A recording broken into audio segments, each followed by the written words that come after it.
Hello friends, IGNOU का एक most important question लेके मैं आ गई हूँ आप लोगों के साथ। तो आज का क्वेश्चन देने से पहले मैं आपको बता दूं कि अगर आप भी इग्नू से एमए कर रहे हैं, आपका सब्जेक्ट भी इकोनॉमिक्स से, आप हिंदी मीडियम इंग्लिश मीडियम जिससे भी, आप मेरे चैनल को सब्सक्राइब कर लीजिए। इस चैनल पर आपको इकोनॉमिक्स के सभी सब्जेक्ट कोड की वीडियो हिंदी इंग्लिश में मिल जाएंगे। तो आइए देखते हैं आज का इंपॉर्टेंट क्वेश्चन क्या है। आज का इंपॉर्टेंट क्वेश्चन है कॉस्ट बेनिफिट एनालिसिस। MSc 004 का है, MSc 108 का भी है, ठीक है। तो आइए देखते हैं इसका हिंदी। हाँ तो गाइस, आज हम पढ़ेंगे लागत लाभ विश्लेषण के बारे में। तो लागत लाभ का विश्लेषण देखते हैं आंसर। ये जो लागत लाभ विश्लेषण का कॉन्सेप्ट है कॉस्ट बेनिफिट एनालिसिस का, वो दिया था जूल्स ड्यूपिट ने। Jules Dupuit, a French engineer and economics, introduce the concept behind CBA cost benefit analysis in the 1840s. It became popular in the 1950 as a simple way of weighing a project cost of benefits to determine whether to go ahead with a project. A cost benefit analysis is the process used to measure the benefits of a decision or taking action minus the cost associated with taking that action. A cost benefits analysis involves measurable financial metrics such as revenue and earned or cost saved a result of the decision to purpose a project. A cost benefit analysis can also include intangible benefit and cost or effect from a decision such as employees morale and customer satisfaction. Before building a new plant of taking or new project, prudent managers conduct a cost benefit analysis to evaluate all the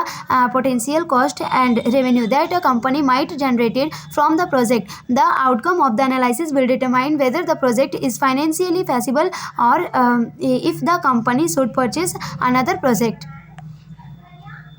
का जो concept है वो एक फ्रांसीसी engineer और अर्थशास्त्री joules Dupuit ने 1840 के दशक में अवधारणाओं को पेश किया था। यह 1950 के दशक में परियोजना की लागत और लाभों को तौलने के लिए एक सरल तरीके के रूप में लोकप्रिय हो गया। यह निर्धारित करने के लिए कि एक परियोजना के साथ आगे बढ़ना है या नहीं। एक लागत लाभ विश्लेषण एक निर्णय के लाभों को मापने या उस कार्रवाई को करने से जुड़ी लागतों को माइनस करने के लिए उपयोग की जाने वाली प्रक्रिया है।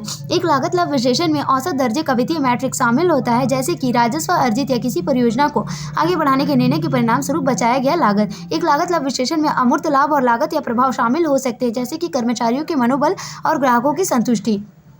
एक नया संयंत्र बनाने या एक नई परियोजना लेने से पहले विवेकपूर्ण प्रबंधक सभी संभावित लागतों और राजस्व का मूल्यांकन करने के लिए एक लागत लाभ विश्लेषण करते हैं जो एक कंपनी परियोजना से उत्पन्न हो सकती है। विश्लेषण का परिणाम यह निर्धारित करेगा कि क्या परियोजना आर्थिक रूप से संभव है, यदि कंपनी को किसी अन्य परियोजना का पीछा करना चाहिए। CBA evaluation of the following cost and benefits: cost, direct cost, indirect cost, intangible cost, opportunity cost, cost of rotational risk, benefits, direct, indirect, total benefits, net benefits. एक प्रभावी CBA निम्नलिखित लागतों और लाभों का मूल्यांकन करता है: लागत, प्रत्यक्ष लागत, अप्रत्यक्ष लागत, अमूर्त लागत, अवसर की कीमत, संभावित जोखिमों की लागत, फायदे। फायदे क्या क्या होते हैं? प्रत्यक्ष, अप्रत्यक्ष और कुल लाभ और शुद्ध लाभ, ये सब इसके फायदे हैं, ठीक है।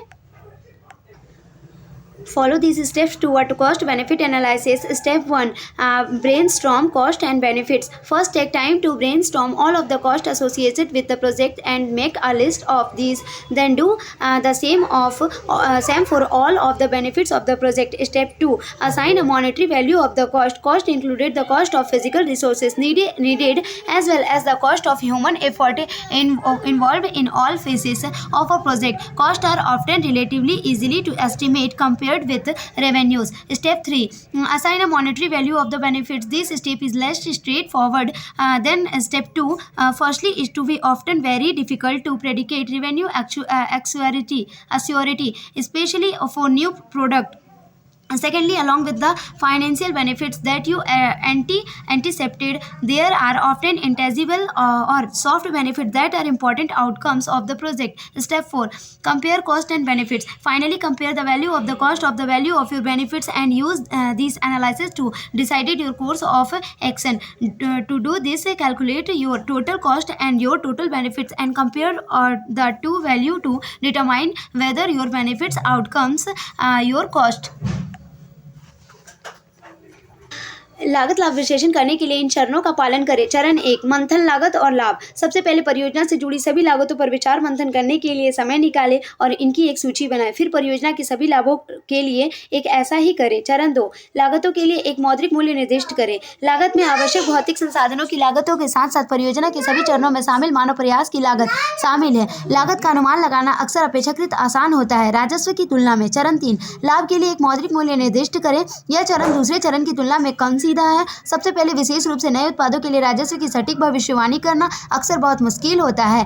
दूसरे, जिन वित्तीय लाभों को आप आशा करते हैं उनके साथ अक्सर अमूर्त या नरम लाभ होते हैं जो परियोजना में महत्वपूर्ण परिणाम होते हैं। चरण 4, लागत और लाभ की तुलना करें। अंत में अपनी लागतों के मूल्य को अपनी लाभों और मूल्यों से तुलना करें और इस विश्लेषण का उपयोग करें अपनी कार्रवाई का निर्णय लेने के लिए करें। ऐसा करने के लिए अपनी कुल लागतों और अपने कुल लाभों की गणना करें और यह निर्धारित करने के लिए कि दो मूल्य की तुलना करें क्या आपके लाभ आपकी लागतों से अधिक है। Thank you. अगर वीडियो अच्छी लगी तो प्लीज़ लाइक और सब्सक्राइब मेरे चैनल गाइस। मेरे चैनल का ग्रो बढ़ाने के लिए इसे शेयर जरूर करें। Thank you.